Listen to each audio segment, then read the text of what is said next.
Mauritius Stuart Ross coming to you with another video. However, this time it's not rainy England.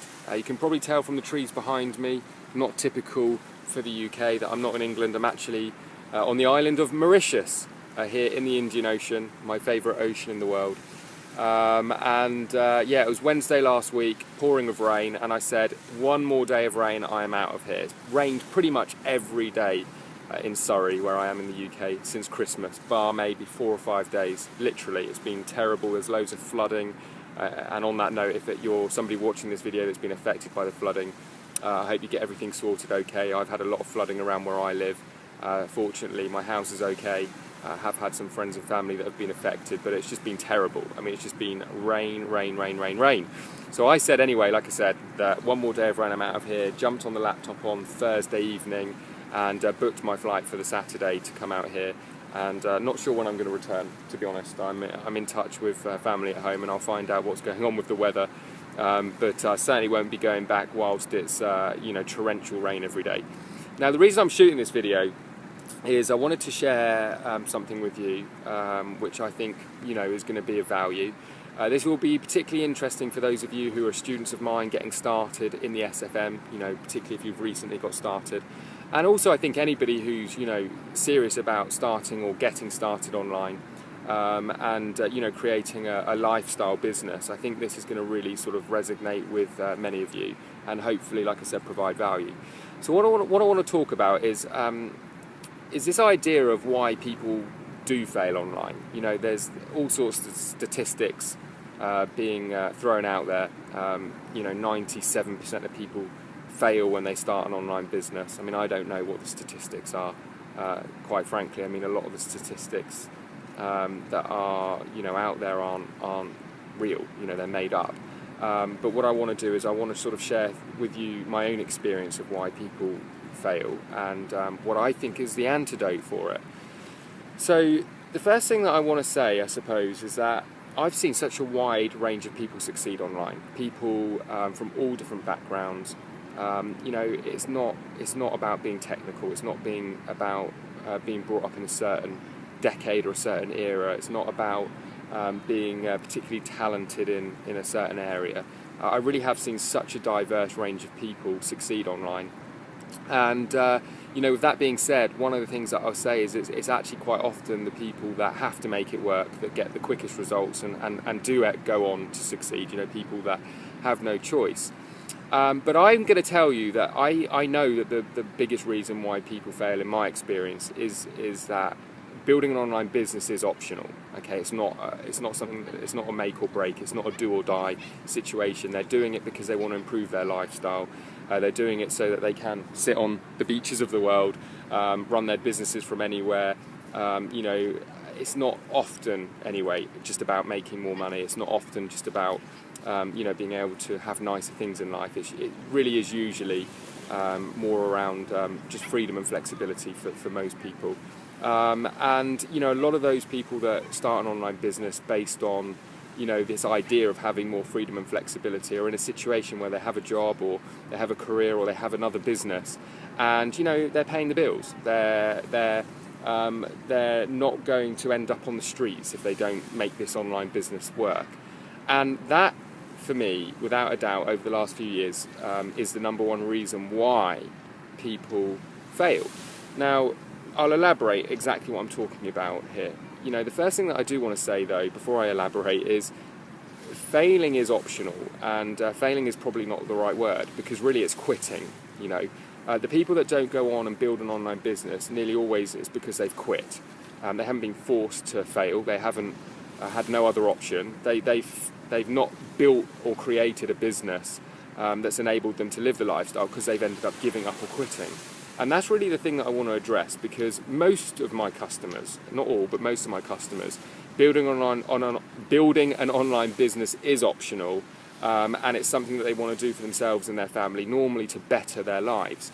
And for that very reason, however, often it's just not enough. And let me address that. You see, when you aren't forced to, make something work, and it's based around nicer things like driving a nicer car or having more holidays or being able to quit the job, what you'll often find is that people that are working hard already in jobs, in careers that they know, they're confident in, within their comfort zone, that the minute the going gets tough, or the minute they're a little bit tired one week, or the minute things aren't going as quickly as they planned, it's very, very easy to say, oh, I'll put it on the back burner, and I'll focus on that tomorrow night, or I'll focus on it next week. And what you end up seeing is often when people first get started online, the first couple of weeks, they're all in. They're turning up and watching training videos, they're watching webinars, and I can only speak for my own students. They're making stuff happen, but several weeks or sometimes months down the line, that commitment starts to fade for many, many people. And whether you want to hear this or not, building an online business takes a lot of commitment, it takes a lot of perseverance, and it takes time. I would say, of all my successful students that have gone on to create successful businesses, I'd say the average of those have taken 6 months of solid commitment working on their business pretty much every single day before they start getting consistent results. So I'm not talking about maybe the odd sale here or there, I'm talking about consistent results where things are starting to happen daily for them, and they can really see their lives changing. And the point that I want to make, and this is really the first thing that I want to address, is that when you're kind of comfortable, when you're in your comfort zone, you've got a job or a career or a business that and it is enabling you to pay the bills, put a roof over your head, maybe more.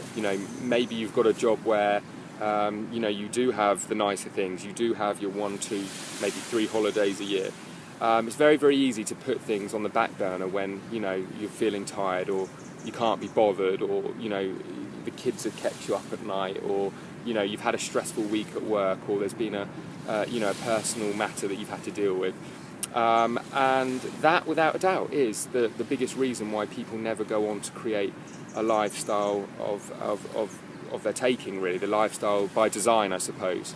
And I'm talking about, this lifestyle of being able to be where you want, when you want, work when you want, be with who you want, write your own paycheck, not have to commute, not have to have all of the restrictions that come with a traditional job or business.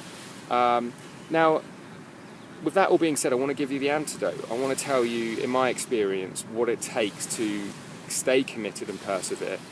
And one thing I'm going to say as well, which is what baffles me so often, is that I find that the people that do come in and out, dip in and dip out, and don't follow through and don't stick to their commitments, they're often the people with the most potential. It's so often the people that could really make this happen and make things happen really, really quickly, and that could be you that I'm speaking to right now. So the antidote, in my opinion, is this, and it really is. It's to have a huge vision. It really is. It's to have a big vision, much bigger than having a nicer car on the drive, much bigger than having an extra holiday a year, much bigger than having a little bit more money in the bank. And you might be thinking that I'm going to go on and start talking about a vision bigger than yourself, or a vision outside of your own personal life, but it's not. It really is about you, particularly, in my opinion, the beginning stages. I mean, it's all very good to go out and save the world, but often, a lot of people need to save themselves first, and that is what I'm talking about. So when I say a big vision, I'm talking about completely flipping your lifestyle round from the point of view. Let's say you're commuting right now. Let's say you're averaging a monthly paycheck that enables you to get by and have some of the nicer things in life, like a couple of holidays a year. That's cool, but you have to understand that a big vision, in my opinion anyway, is so significantly different to that. I'm talking about the lifestyle where you can work less hours, where you can work from anywhere in the world, where you can be in a situation where you don't have a boss, you don't have a commute, being in a situation where you can scale your income without having to work more hours, but through working smarter and through leveraging tools and technology and the internet. And being in this situation where you can get up and go because the weather's bad at home, or you can get up and go and take your family away because you feel like it, or where you can, take 2, 3, 4 weeks off at a time if you want to, and still be in a situation where you're financially able to support yourselves, substantially. And one of the exercises that I recommend that you do if you're new, and you want to make sure you keep committed and keep following through, and I'll elaborate on that in a minute, is really take the time to design your lifestyle that you want to build. And I mean things really specific, like what would your average ideal day look like? So not the most amazing day in the world, but the average ideal day. What time would you get up? What would you do in your day? Would you read the paper down at the local coffee shop? Would you get out of bed a bit later? Would you do the school run? Would you take some time out to spend with your parents or your children or your family? Would you do something for charity? Would you head down to the local church? Whatever. There is no right or wrong, but really think about what you would do differently with your day if every day was yours for the taking. And as long as you find a couple of hours to run your business, it's yours for the taking, and you can do what you want when you want. Then you can start to build on that vision, holidays, cars, vacations, second homes, etc. And what you're going to find is that by really cementing this idea of, or this vision I should say, of what your ideal day in life would look like, what you're going to do is you're going to start to realise that you're probably quite far away from that right now, and in order for you to get there is going to take perseverance, work and commitment, but it's so worth it. And I'm going to tell you this, it's so worth it. It is so worth it. Here I am right now, because I choose to be, on the Indian Ocean here, just scan round. I've literally been on the hammock.